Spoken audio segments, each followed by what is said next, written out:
एक बार एक बादली गांव में एक बूढ़ा नवाब रहता था। वो बहुत ही मनचला था। आती जाती औरतों को छेड़ना उसका रोज का काम था। अरे ओ जाने मन, कैसी हो? थोड़ा हाल चाल तो बता दो। अरे बूढ़ी, थोड़ी उम्र की तो शर्म कर ले। तेरी बेटी की उम्र की हूँ, मारूंगी तेरी एक जूती। अरे बेटी की उम्र की हो तो गोद में खेल लो। भाई राम, कितना बड़ा ठरकी बुढ़ा है, कोई शर्म लिहाज ही नहीं है, इसी तो पीटना ही पड़ेगा। ऐसा कह के वो लड़की नवाब को पीटने लग जाती है। हाय हाय, मत मार। मैं तो तेरे बाप करता हूँ। ले बुढ़े ले, मजा आया ना? अब छेड़ेगा मुझे? नहीं नहीं, कभी नहीं छेड़ूंगा। तुमने तो मार मार कर मेरी हालत खराब कर दी। इसके बाद वो लड़की वहाँ से चली जाती है। अगले दिन नवाब फिर से वहीं से गुजर रही एक औरत को देखता है। और जी सोनिया, कहाँ जा रहे हो? गोभी का फूल बन के हमें भी साथ ले लो। हाँ हाँ, क्यों नहीं, लेकिन साथ में ये भी चलेंगे। तभी औरत का पति साहिल वहाँ आ जाता है। डार्लिंग, ये बुढ़ा हर वक्त आती जाती औरतों को छेड़ता रहता है। इधर आ बुढ़े, आज के बाद तू किसी को भी नहीं छेड़ेगा, चाहे वो तेरी बीवी भी क्यों ना हो। ऐसा कहकर साहिल नवाब को पीटने लग जाता है, लेकिन नवाब का बूढ़ा शरीर साहिल की मार नहीं सह पाता और नवाब मर जाता है। अरे सविता, देखना ये कुछ बोल नहीं रहा है, न ही इसका शरीर हिल रहा है। पता नहीं क्या हुआ इसे। साहिल, लगता है ये मर गया है। चलो, अभी किसी ने हमें यहाँ नहीं देखा है। चलो चलो चलो। लेकिन इसे हम यहाँ इस तरह नहीं छोड़ सकते, नहीं तो पुलिस पकड़ लेगी हमें। इसे अपने घर के पीछे ले जाके दफना देते हैं, किसी को कुछ भी पता नहीं चलेगा। उसके बाद साहिल और सविता नवाब की लाश को ले जाके घर के पीछे दफना देते हैं। कुछ दिनों बाद पता नहीं सविता, उस नवाब का चेहरा मुझे रोज रात को दिखता है। लगता है कि वो मेरे आसपास ही है। तुम तो फालतू में डरते हो जी। अरे कोई मरने के बाद जिंदा हो सकता है, वो मर चुका है और उसकी लाश को तो हमने अपने हाथों से घर के पीछे दफनाया था। तुम फालतू ही डर रहे हो, सो जाओ। उसके बाद दोनों सोने लगते हैं। उसी रात वहाँ नवाब का भूत आता है। उठो साहिल, उठो। कौन कौन है? तुम यहाँ कैसे? तुम मर चुके हो। हाँ, मर तो चुका हूँ मैं, और तूने मारा था मुझे, इसलिए मैं तुझे मारने आया हूँ। देखो नवाब, मैंने तुम्हें मारना नहीं चाहा था, मैं तो सिर्फ तुम्हें सबक सिखाना चाह रहा था। वो सब तो गलती से हो गया, मुझे माफ कर दो। गलती तो इंसान से ही होती है। तूने तो एक गलती कर दी, लेकिन उसकी सजा तो मैं भुगत रहा हूँ। थोड़ी सी सजा तो तेरा भी भुगतना बनता है। ऐसा कहकर नवाब का भूत साहिल के अंदर समा जाता है और देखते ही देखते साहिल के शरीर पर कब्जा कर लेता है। अगले दिन सुबह। अरे सविता, सुनती हो प्रियतम? आज क्या बात है, कुछ ज्यादा ही रोमांटिक हो रहे हो। क्या हुआ? अरे डार्लिंग, जिसके पास तुम्हारे जैसा बाल हो वो क्यों ना रोमांटिक हो। जी, ये कैसी बातें कर रहे हो जी? चलो भागो यहाँ से और काम पर जाओ और आंखें अच्छे से धो लेना। साहिल तैयार हो ही रहा होता है कि तभी सविता की सहेली रमा वहाँ आ जाती है। उसे देखते ही, अरे साहिल, सविता नहीं है क्या घर पर? अरे रमा डार्लिंग, आज तो कातिल लग रही हो। किसका कत्ल करने जा रही हो? सविता नहीं है तो साहिल से ही काम चला लो आज। अरे साहिल, ये क्या बोल रहे हो तुम? तुम्हें कोई शर्म लिहाज है या नहीं? हाँ? मैं तुम्हारी बीवी की बहन जैसी हूँ। तभी तो बोला रमा डार्लिंग, वैसे भी तो साली आधी घर वाली होती है।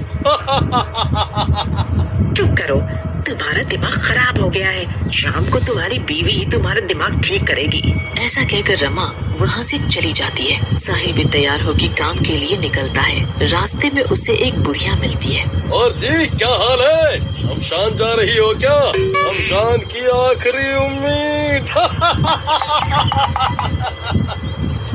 क्या बोल रहा है नास बेटे? तुझे कीड़े पड़े, तेरा नाश हो जाए। गुस्सा क्यों कर रही हो? वैसे भी तो तुम्हारे को तो वहीं जाना है। ऐसा कहकर साहिल वहाँ से चला जाता है। उधर रमा सविता को साहिल की सारी बात बताती है। सविता यह सुनकर हैरान रह जाती है। अरे रमा, तुझे पता भी है ना कि साहिल ऐसा नहीं कर सकता। लेकिन सविता, ऐसा हुआ है। साहिल ने मुझे सच में छेड़ा है और उसकी आंखें भी लाल थी, जैसे कई दिनों से सोया ना हो। कहीं उसने पी तो नहीं रखी थी। तभी वहाँ साहिल आ जाता है और रमा को देख के गुस्से में आ जाता है। रमा, तू यहाँ क्या कर रही है? मेरी चुगली करती है? ऐसा कहकर वो रमा को जोर से धक्का देता है। रमा गिर जाती है। अरे मर गई रे, मेरी तो कमर ही टूट गई। मार डाला कमबख्त ने। बचाओ बचाओ बचाओ बचाओ मुझे। रमा की चीखें सुनकर वहाँ गांव के बाकी लोग भी जमा हो जाते हैं और साहिल को पीटने लगते हैं। साहिल पिटते पिटते बेहोश हो जाता है। ये सब देखकर सविता डर जाती है और सोचती है, वो न हो, मुझे लगता है साहिल पर किसी शैतान का साया है। मुझे कुछ करना होगा, नहीं तो साहिल ऐसे ही औरतों को छेड़ता रहेगा और पिटता रहेगा। उसके बाद सविता एक तांत्रिक के पास पहुंचती है और तांत्रिक को साहिल के बारे में सारी बात बताती है। तुम्हारी बातों से तो लगता है तुम्हारे पति पर कोई शैतानी आत्मा का साया है, लेकिन मुझे अभी भी क्यों लग रहा है कि तुम मुझसे कुछ छुपा रही हो। अब हाँ बाबा, मैंने एक बात तुमसे छुपाई है कि मेरे पति के हाथों एक छिछोरे बुड्ढे की मौत हो गई थी और उसकी लाश को हमने घर के पीछे दफनाया हुआ है। पुत्री, वही तो तुमने गलती कर दी। तुम्हें उस लाश को अपने घर नहीं दफनाना चाहिए था और उसका अंतिम संस्कार कर देना चाहिए था। हो न हो ये उसी बुड्ढे की आत्मा है जो तुम्हारे पति को परेशान कर रही है और बदला ले रही है। तो क्या बाबा, कुछ नहीं हो सकता? ऐसे तो मेरे पति मंचले बनते जा रहे हैं और लोग उनकी पिटाई करते रहते हैं। हो क्यों नहीं सकता? 35 हो सकता है, लेकिन हमें दोबारा उस लाश को निकालना होगा और उसे दोबारा से पूरे विधि विधान से अंतिम संस्कार करना होगा। लेकिन कैसे बाबा? साहिल के अंदर तो वो शैतान है और वो हमें ऐसा नहीं करने देगा। बेटा, ये तो तुम्हें ही करना होगा। वो मन चला है, उसके मन को बहला फुसला कर तुम ही ऐसा कर सकती हो और ठीक कर सकती हो। तुम आगे आगे चलो, मैं पीछे से तुम पर नजर रखूंगा और मौका मिलते ही उसका शरीर निकाल कर जला दूंगा। उसके बाद सविता वहाँ से घर की ओर चल पड़ती है। घर पर साहिल उसका इंतजार कर रहा होता है। और मेरी रानी कहाँ थी आज? देखो, मैं कब से तुम्हारा इंतजार कर रहा हूँ। बड़े बेसब्रे हो रहे हो, क्या बात है? इधर सविता साहिल को बातों में लगा कर रखे होती है। तभी तांत्रिक बुड्ढे का शरीर बाहर निकाल लेता है। तभी साहिल का ध्यान घर के बाहर की आवाजों पर जाता है। लगता है कुछ आवाजें आ रही हैं। बाहर जाके देखता हूँ। रुक जा तांत्रिक, रुक जा। कौन से जन्म का बदला ले रहा है मुझसे? बड़ी मुश्किल से तो मैं दोबारा जवान हुआ हूँ। अभी तो जवानी भी नहीं देखी मैंने।